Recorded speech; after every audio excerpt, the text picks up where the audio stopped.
And we're back. We got another exciting match coming up here. How you doing today, Artosis? I'm doing really well, Tasis. It's exciting to do a little bit of EPS. In case you're just tuning in, this is the last qualifier for their finals. And so far, Sake has lost his first match to Goody. And if he wins the third place match, then he goes on to the finals and Hasselhobbs does not.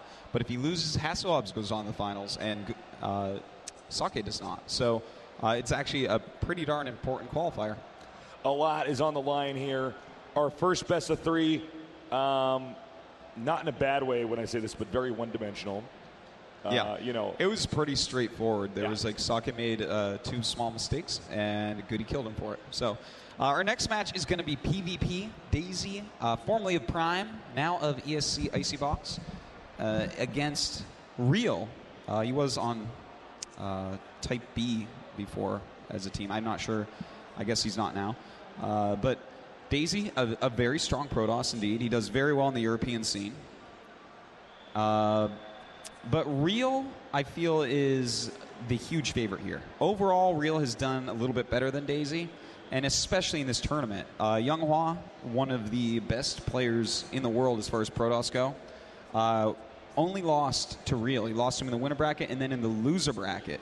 And then Real lost to somebody, I can't quite remember, and didn't even make it into the Intel Extreme Masters group stage.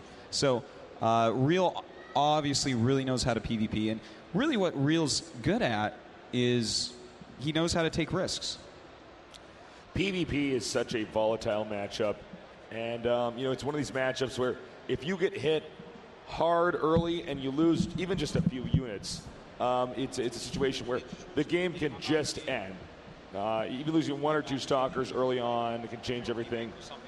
It's statistically the shortest matchup in StarCraft 2. So you know, it's going to be a situation where these guys got to be very careful early on to control the game from the get-go. Yeah.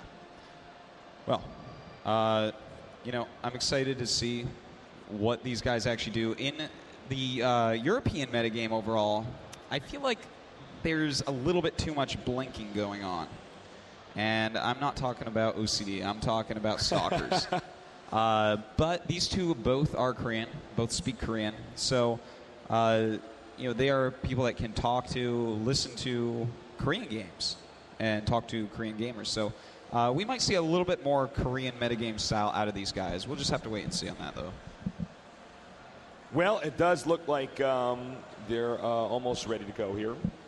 Yeah, that is a good point, though. If you can speak the language, you can communicate with the players. Koreans are overall the best. There's really no debate about that. Yeah. And that's not to say that Europeans are bad by any measure, but you know, the Korean scene just has the infrastructure there to make this a more doable thing. So these two guys do have a little bit of an advantage like that, but I guess it sort of balances out since they both speak it. Indeed. And can live it.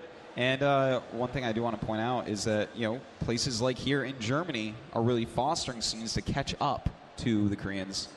You know, Europe is really doing a great job. You guys having fun in the audience? I see you all just staring at yourselves. So it is day 5 here in Germany. It is very early in nerd time. That's right. When do you normally wake up, Artosis? Well, when I fly across the world, 6 a.m. Okay, because that's what we've been waking up down here, 6 a.m. But for you nerds over here in Germany, you guys woke up bright and early, man. Yeah. It is farmer time, as far as I'm concerned. I don't wake up when I'm in Korea until about 1 p.m. So thank you guys so much for coming down here.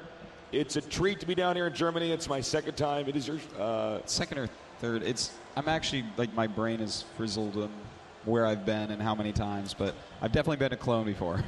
Cologne, a wonderful city. We love you guys. Thank you so much for having us down here. Please have us back. And we're actually in the game, excuse me. So we're going to get this going.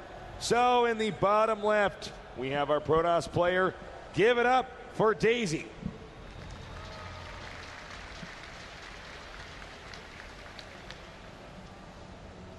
In the upper right, slightly older and of the same race, give it up for Real.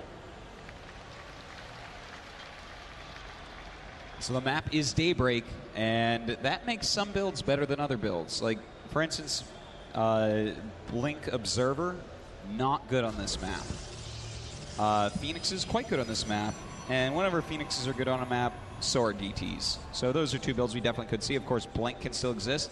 You definitely still can do robo builds. The 4-gate Colossus build is kind of just okay anywhere because it is so powerful. And of course, just like getting an Observer and then going Immortal Expand is pretty powerful, but Phoenix builds overall match up pretty well against that. So, PvP here.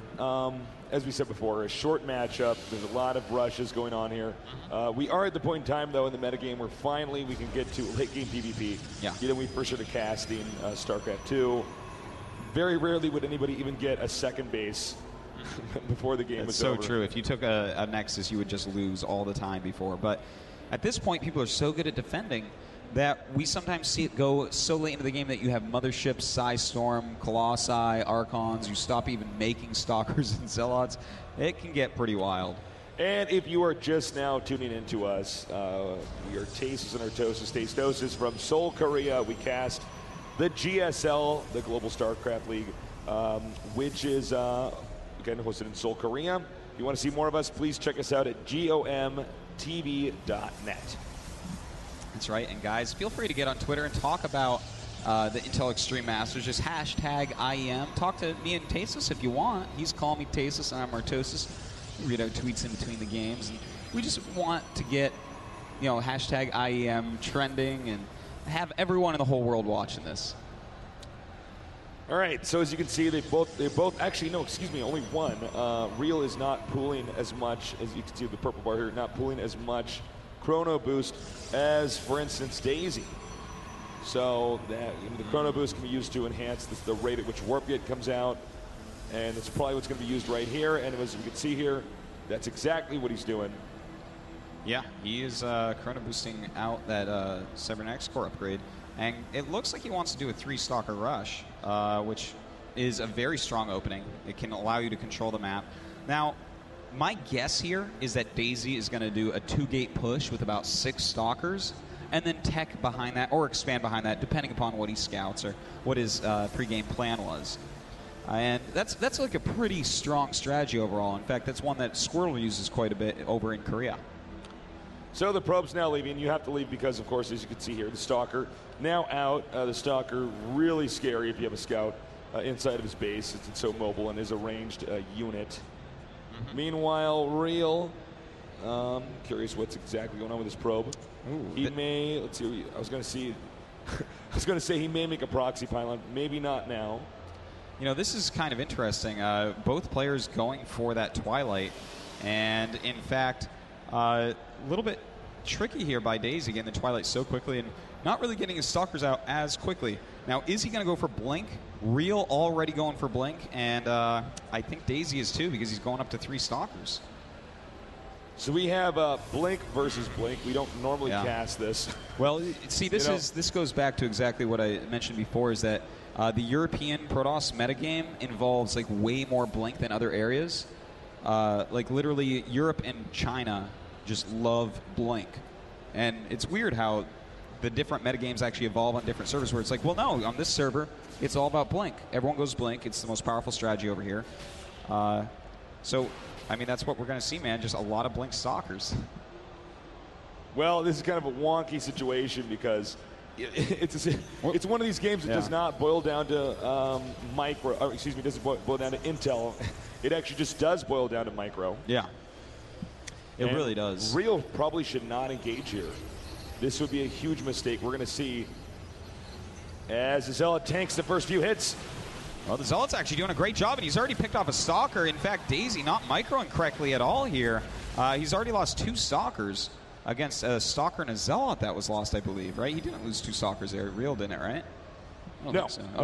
Okay. So he did not. That actually went really well for Real. A little mess up by Daisy, but both players are about to have Blink. And here we go, Tasis. It's time for a micro war. Blinking in here. It is an all-out knife fight here in this game so far. Blinking back and forth, hitting each other. It's all about who can hit the weaker Stalkers. He does not blink away with that last one. Blinking back now. Daisy trying to push into Real's territory. Real down on Stalkers, but nice micro there. But they're blinking on top. Well, it looks like Real has done a pretty good job considering, and in fact has more stalkers coming up. He's up by 1 stalker right now, and Daisy messing up there for a moment. Now it's 4 stalkers against 2.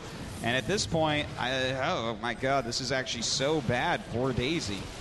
Yeah, he's coming here pretty strong. Now, trying to gun down the weaker stalkers. He needs to get another Chrono Boost round in here.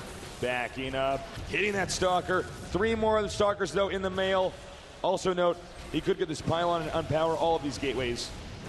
Yeah, that would be really big. In fact, killing this many probes is pretty big as well, but he's got to be careful not to lose too many stalkers here, or Daisy could do a little counterattack. So at this point, the stalker count pretty similar. 5 against 6 and 1 Zealot for the 5 stalker guy, which is Daisy. But Real has more probes right now. All right, he's blinking back. Hitting these stalkers pretty damn hard here. He is not giving up. It does look like Real might have actually overextended himself here. Less stalkers and bad blinks. Now the question is, will Daisy try to close in? No, he does not. He backs up here. Both players just cranking out more and more and more stalkers. Let's check the unit count here. 6-6 with 21 probes to 25. So Real, as long as he keeps doing a good job here with his micro, he's going to be fine.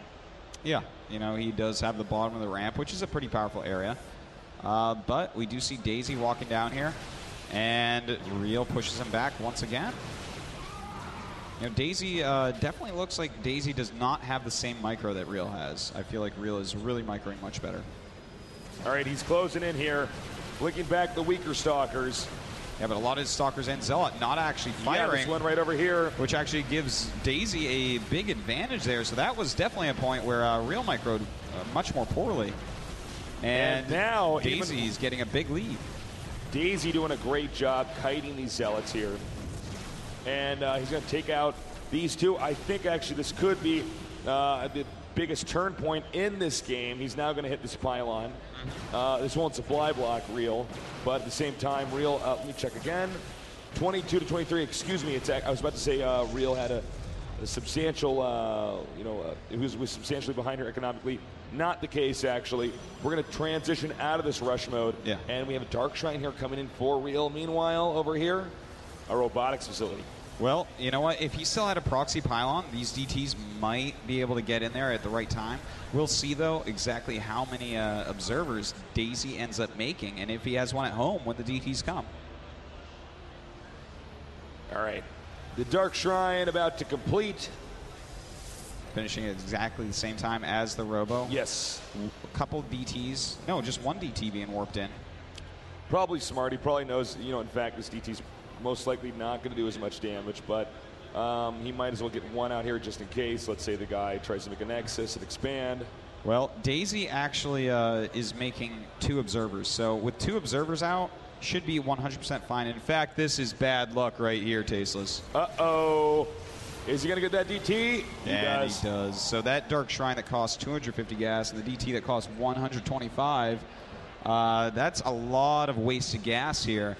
And now Real is in trouble. He's definitely behind at this point. Well, we do have a little engagement coming up here, but it looks like Daisy just has more stalkers. He also has Guardian Shield, which is so big in a fight like this. And Real's going to have to blink away and take the top of his ramp. It's the only chance he has now. All right, doing a great job here, closing in on his opponent. I don't think there's any chance here for him, man. I think this is just going to be a steamroll here. Yeah. As he closes, he might even blink on top of him here. It wouldn't necessarily even be bad, too. I mean, look at Real. He is just being repelled back. This Guardian Shield doing huge amounts of defense for him. And down go the Stalkers. Daisy blinking forward. And Real just has no chance at this point. The game should be ending in just a moment. GG. Game number 1 decided as Daisy pushes Real all the way back across the map. Really nicely done. Yeah. Definitely a game of pure micro there. Yeah, it was. And then there at the end, as we said before, Real is someone that takes chances. And he took a chance on those DTs, but Daisy had the Observer. And when you spend that much, I mean, how are you going to come back when you both basically have Blink Stalkers and then you spend a ton of money on something that does 0? You're dead. Pretty much sums it up, Artosis.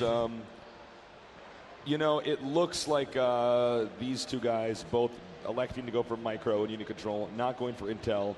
I don't want to say not going for strategy because that's not exactly fair, but definitely not going to try to scout out their opponent and come up with a strategy here that is meta, if you will. Yeah.